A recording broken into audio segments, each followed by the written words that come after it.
Mississippi. What you said about picking cotton, I think probably the lives were harder. Do you think the fact that You think it's people who, let's go back to, just after the end of slavery, I think maybe things were just so bitter and difficult.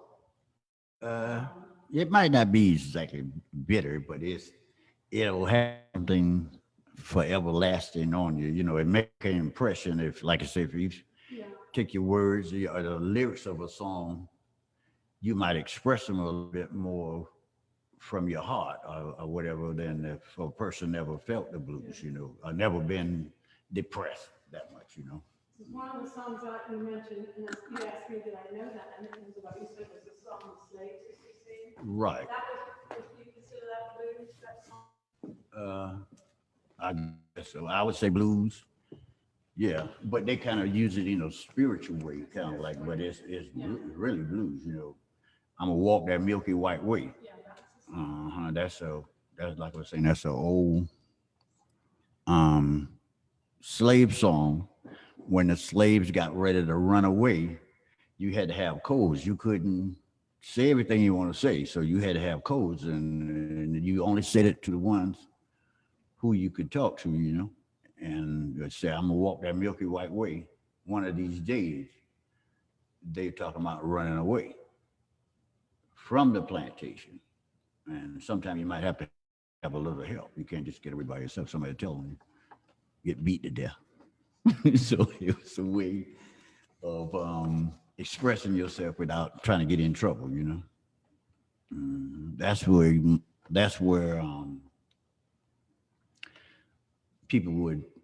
the older people would mourn instead of pronouncing the words. They would moan because if you say the wrong thing, you might not live.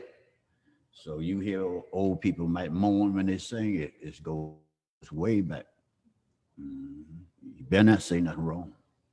So you learn to moan, Well, it's also picking up on it might not be understood otherwise by other folks. Right. And you blame for it if you don't say it. Right.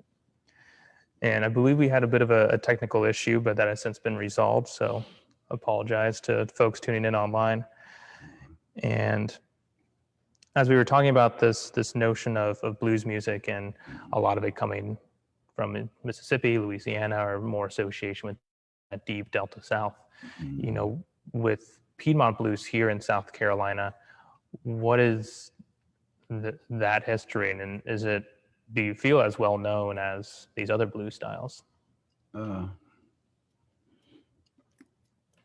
I think so. It's just a matter it's kind of how you look at it. If you grew up here, you're going to have so much of blues with you. So I guess we just take what we got and work with that, Gotcha. It's deep. It's, Howlin' Wolf and whatever, but we got our own style. The Old Man Drink Smalls and others. It's just the blues. And would you differentiate Piedmont style from Delta blues, or do you feel that's all? I think it's kind of all connected, but the Piedmont has got its own little flair, a little bit different. I think it's got a little different for me, but it's really all about the same because Jimmy, he played Piedmont style also, but he's known as Delta blues. Some songs might sound that way, some of them don't. Like they might pick, instead of they take their fingers and you use your fingers more or less for Piedmont, That's one of the styles of the Piedmont. You do any other music too, but Piedmont known for kind of using your fingers instead of a pick as much. Okay. And so is it, if you were to play one song in like a Delta blues style and you would play that same song blues style, would it just be the big difference is the way that you're playing pick versus finger, or are there different songs even associated Different with the music? songs, I'd say. Mm. Different songs. Different song. Maybe you might add something, but it's basically, to me, it's kind of like the same. It's not a whole lot of difference for me. It's not. I ain't the greatest in the world either, but I do play. So I roll with it like that.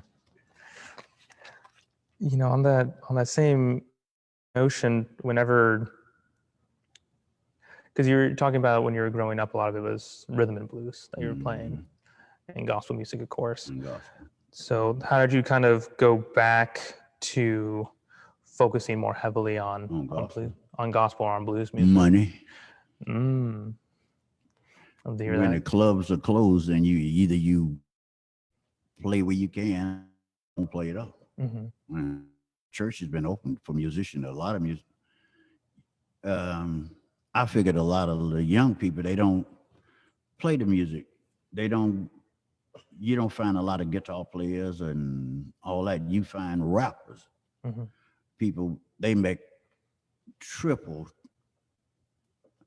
They can get rich doing what they're doing.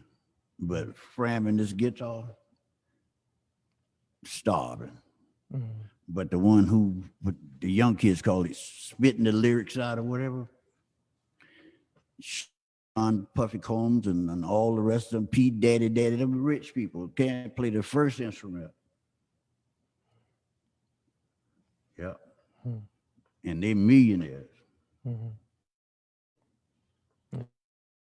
So, you know, if a big part of this is money, or you know, making a living out of it, with teaching this music or continuing, especially Piedmont Blues. Yeah, I like to be able to help. Yeah. What do you see as the importance of continuing that music? It needs to be carried on. I think it needs to be carried on. It's a major part of who a lot of us is, you know, and in order to live, I need to pass it on, you know. You don't have to have your name on it, but if you do your part, it'll be there. One part of that's coming through an apprenticeship that you're doing. Right. I got an apprentice. I got somebody that I'm teaching. I think he come along pretty good. And has that kind of impacted to your way of thinking about this music in terms of, you know, learning it or playing it versus actually teaching somebody the music? Yeah, I'd say so. He's interested, so that helps me. He's definitely interested, and he's a blind guy, but he's a good musician. He got his own, but he's a bass guitar player like me, but he also plays the guitar, and he wants to kind of lay the bass down where he can play the Piedmont and don't have to worry about having a whole band of people that go out and earn a living, you know. Gotcha. That's one thing about the Piedmont Blues. You can play that by yourself without having a band with you. Yeah, and is that kind of what initially partly drew you to this music? Is that it? I mean, of course, you're growing up with it, but actually learning it more and whatnot, it gave you that freedom of being kind of your own one-man group. Right. The old man drank Smalls. I played bass for him like at least 18 years. I got to get, he picked me as his apprentice. And he kept telling me, you know, that's the way to go. He said, the other guys in Orangeburg, where they ain't, they don't do solo. He said, you do solo, learn to play solo. And the Piedmont Blues style is a way that you could do it. You know? So I kept going, and I was his apprentice. And I enjoyed it. I thought it was the best thing that I could. I got tired of playing the bass guitar. You can't go out and earn a living with the bass guitar. Well, you can too, but you ain't gonna be doing no solo. Right. Is that where you kind of wanted to go more to the front with playing guitar, because at bass you're carrying that rhythm, but you're kind of in the background. Bass is in the background where it's supposed to be at. But yet it's a dominant instrument because all the other chords falls from, they have to form from the bass. The bass is the foundation of any chord. it's the root, it's the number one. Everybody else has to build upon it. You know? Gotcha. And, you know, we talked a bit here and there about drinks. I'd love to hear about how you met him in the first place. How did that encounter come? I met Drink Smalls through another musician by the name of Larry Palmer. Larry Palmer and I was playing at, I'm trying to think of what the name of the place in Columbia. That's where Hootie and the Blow. I met them at, name of the place is right off of Green Street in Columbia. I can't, but however, it was Wednesday night, blues night, and I met Larry Palmer there. He used to play for Drink Smalls, and he told me that drink was probably like my style, and he took me by there, and I've been with Drink Smalls ever since. Him and I played. I met him, and then him and I started playing for Roy C. He's an R&B star. He died back here last year. But that's how I met Drink Smalls. Rockefeller is the name of it was an old famous place. You heard of Rockefeller? I've heard of Rockefeller, but not the millionaire. yeah. Right, but this is the name of a venue that was accommodate blues, rock and roll, old musician, old blues and everything, you know. Oh, okay. Yeah, that's where Hootie and Blowfish made their start. Derek and other guys.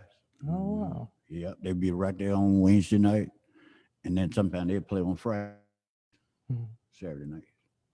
Goodness. What was it like too apprenticing under Drink Small? Like, what kind of teacher was Drink Small like? He was a good teacher. He's a good teacher. He's a very good teacher.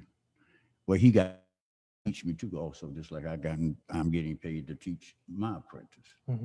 And I had come to Columbia. I go up there in Columbia, and him and I'd hang out. We were buddies anyway, so I come up. I got to learn the blues, really. He showed me, you know, certain little things to do that I still do. What are some little things? What do you mean? Like hammering, taking the pinky finger like that. And the thumb, you use the pinky and the thumb. See, like that's one of the Drink Smalls. Well, that's it's quite a few songs you can hear about.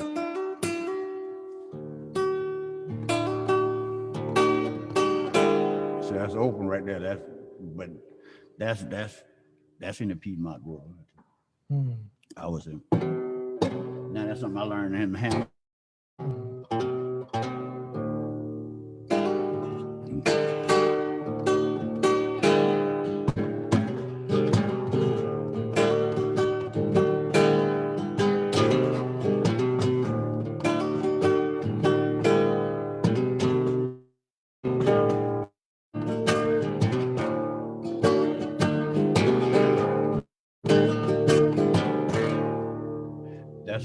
That's Piedmont there by using the thumb and the pinky. I always consider you can do more than one thing, but you can sound fuller. So you said it's mainly using your pinky and your thumb to play? No, well, your index. Or index, yeah. And that you can, like your bright notes, you use the pinky, or if you're doing a melody or something like that, you do with the pinky. Oh, okay. I have to change the tuning to do something different soon.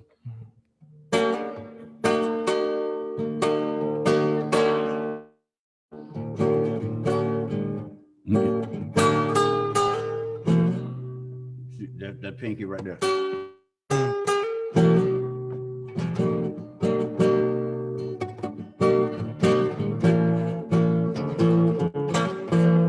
There's a thumb and a pinky.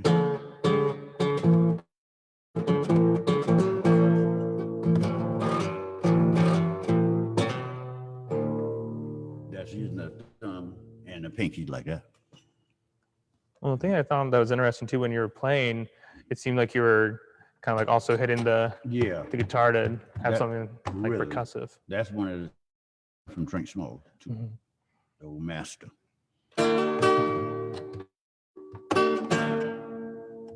Certain songs will be dominant, you know, but like a little easy song, kind of girly, you don't be hitting, Mhm. rub it. Okay. And I'm curious to hear too. You really addressed this, but the thing that you have your feet resting on, Stump box. stomp box, Stump box. I call it the puddin box. puddin box. Yeah, but it's just a rhythm to have me Mhm. going on. And what's underneath? Because there's. I got tops. I got anything I can find on Mm. And this is what you built yourself? it. And that's what you built yourself? Yeah. Oh, wow. I got Yang-a-Lang tops, Bud Light. If only they were Jack Daniels. No, that's too light. It won't get louder than I want something loud, crazy. I got some everything out of there. Is there like a wheel? Or what is that? That's part of a tambourine, part of a tambourine. Oh. It's an old thing that the old blues guy would have, like John Lee Hooker and all of them. Mm. They would have a stump ball. When you're soloing, you need to have a little racket, which is racket is noise. Mhm. Y'all girls don't know about no racket. My mama used to say, "Yeah, if y'all don't quit that racket, I'm gonna bust your head." That racket. People South Carolina know that. And so as we kind of start getting towards the end of the talk here, I really wanted to hear from you. Before we started, you kind of set off playing that Milky White Way, Yeah. that blues is history. Yeah, that's history. Milky White Way. Yeah. I don't know if y'all anybody remember Milky White Way, Walk That Milky White Way? That's an old song that goes back to slavery. Goes back, that was the cue when once I'm gonna walk that Milky White Way, they were gonna run away. And the Milky White Way, if you're not hip, you thinking about what's in the sky. But it was to get away. To get away. And you couldn't say, I'm slipping away and I'm gonna get killed if I slip away. You had to say, I'm gonna walk that Milky White Way. And there was another saying that there's a fuzzy bird on the plantation. And that meant somebody who been telling. Somebody been talking, and that's a fuzzy bird. Those are old things that goes way back, you know. And they made it look like, I'll do a little bit of the song here. Oh, I'm gonna walk. Ooh, oh, I got it wrong tune. Hold on. I got to go back to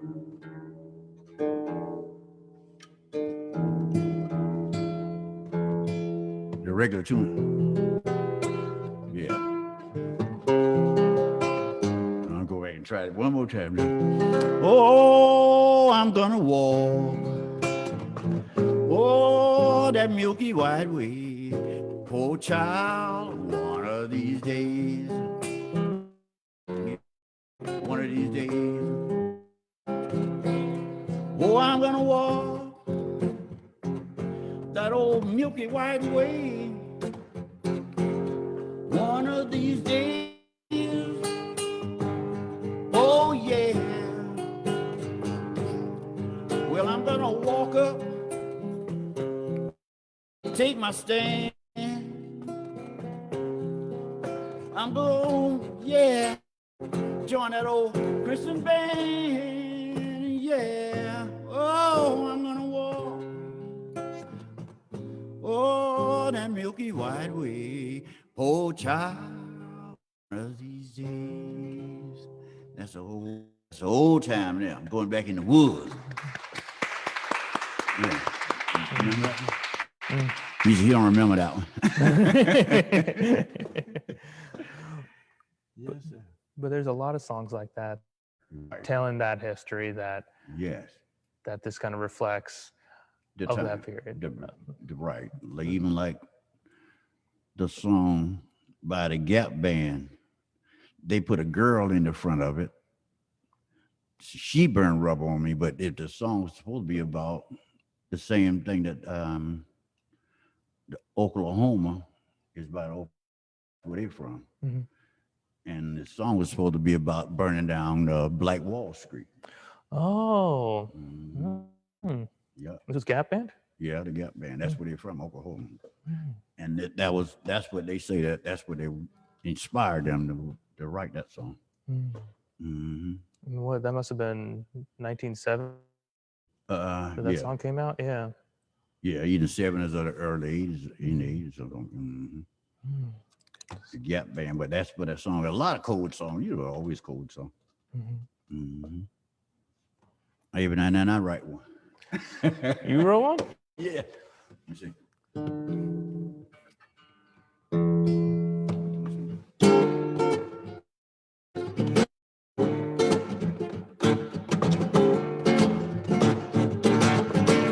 Uh-huh.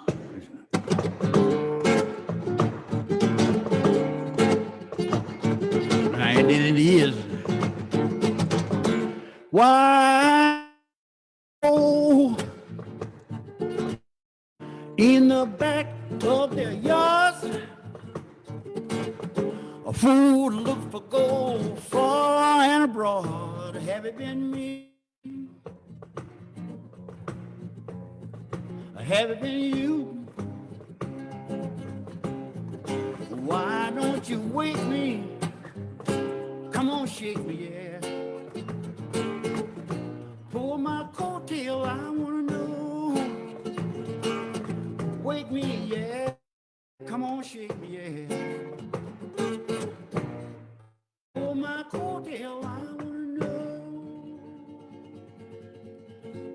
It's by being dumb. I wrote that song about my girlfriend. She was a little faster than I was. And everybody know that she was faster than I was. And I was the only one that didn't know that she was faster than I was. So that's why I wrote the song about pull my coattail. Nobody wanted to tell me. I had to find out myself. And after I found out, then they told me. That's why to pull my coattail, I want to know. That's old terminology of somebody hipping you, Mm-hmm. And I wrote that song about that. Perfect. Well, if anything, this is a great preview for what people can expect next Friday at 7:00 with amazing songs that you've written and other songs and whatnot. I guess kind of to end it to some degree, for your view, what do you see as kind of the future of Piedmont blues music? Somebody got to carry it on. Somebody will carry it on. I feel. Mm-hmm. And as long as South Carolina Arts Commission is helping keep it alive, I think that really helps, by somebody kind of like recognizing it and giving some stimulus to keep it going. Mm-hmm. Yeah. Yeah, that helps, Well, perfect. We'll have that be very upfront. If there are other people that had any questions, we're more than happy to welcome them here. I'd like to know what lessons have you learned from music? What has it taught you? It taught me, I think it taught me to be a better person. In other words, I can appreciate people who don't like the same music, and I can understand why they might not like it because they didn't grow up like I did, and they wasn't exposed to what I was, and I wasn't what they're exposed to. So what I try to do, I try to get me something from them. If they want to get something from me, they don't. I still want to get me something. I figured it's good to be more than, don't be in a shell, in other words. That's what So I try to get on with everybody. And I thought about this too, that you mentioned it. I used to wonder why God didn't make me real handsome, something good to look at. And I thought about it. I said, now, if you were that good to look at, beauty don't last all the time. It's going to slip away, right? So what you going to have then? You're going to be miserable because you ain't, handsome no more. So I think that's why God made me a little bit on the ugly side where, where everybody, you don't care who it is, they can feel comfortable around me. They don't have to worry about me thinking that I'm better than them, in other words. And that makes my heart feel good. I'm at peace like that, regardless of where I'm at. You got it now? Mm-hmm. You will. Ugly people mean something. Mm-hmm. I can't hardly find nobody ugly than me, so I always feel that they my friend to start with, so we ain't worried about nothing. Vivian? What's the history? What's your history with your guitar? Is that your only guitar, or how long? No, I got plenty of them. Why did you choose that one to come up? Hey, the acoustic, the acoustic guitar to me, they're personal. You can go. I like to go fishing. I might take it go fishing.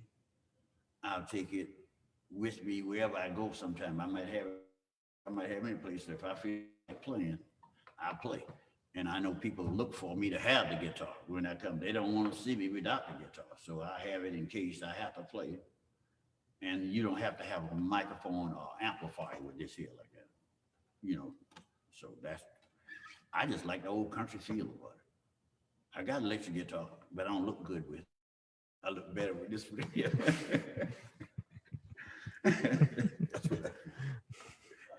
You got it. Well, and it's a classical guitar too. Yeah, it's a classical. Yeah, it's mainly, is that with nylon strings? Yeah, and it's not that rough on your fingers, and I can play the bass like if I play.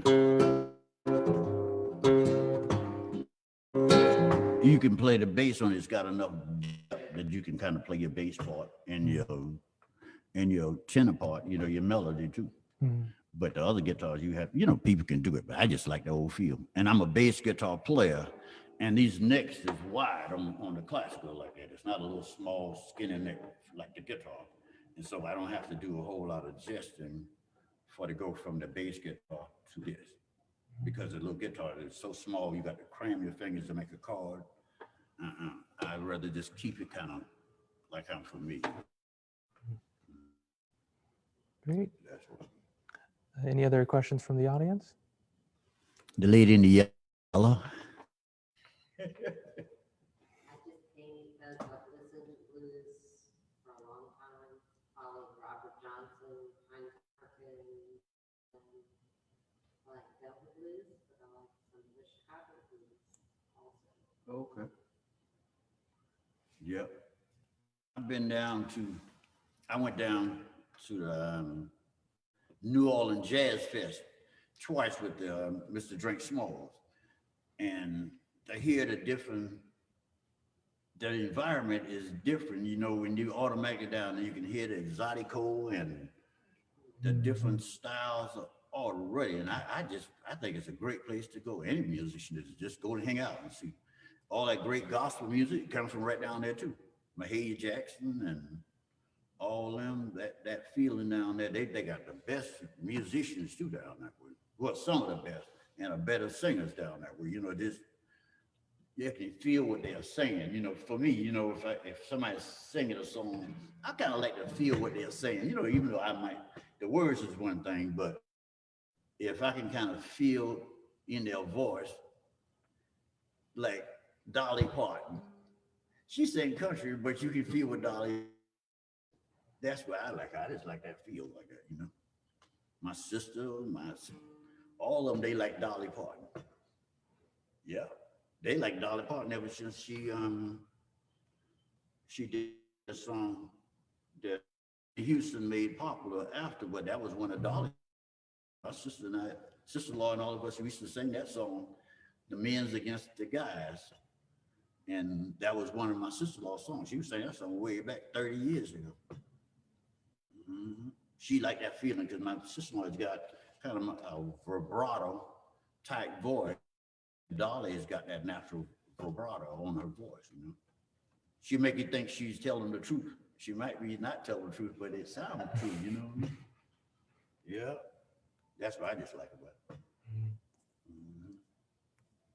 That's great. Well, I think that's a great part to end it on. So, you know, I just like to say thank you again to everyone that joined us this evening. I would like to thank Mr. Jennings for sharing your music and knowledge with us tonight. And again, tune in next Friday, everybody, at 7 p.m. on Facebook to see Sollie Jennings perform as part of our core music series. Thank you again to the South Carolina Arts Commission for Meet the Artist and Quarantunes, as well as the Orangeburg County Fine Arts Center for providing space for. Thank you for tuning in, everyone, and y'all have a great night. All right. Perfect. I will just. See you, Lori. Lori, Lori mentioned your name. She says Vivian. She didn't mention your last name. Right, but I knew to look for Vivian when I come here. That's what she told me.